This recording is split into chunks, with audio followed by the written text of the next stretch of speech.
How to create a quick mask in Affinity Photo.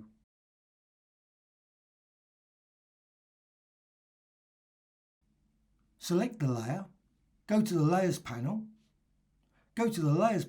select the layer, go to the bottom and click this one, Mask Layer.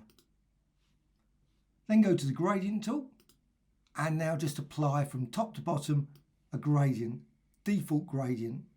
Just drag all the way down and you can now see your mask. Select the layer, right click and duplicate. Go to the Move tool and rotate that layer. Now you can position this layer, you can resize it, maybe make it slightly bigger and create all kinds of unusual combination effects in Affinity Photo. And that's using masks. Hope you found this tutorial of interest. Any questions, please leave in the comments below. Thank you much.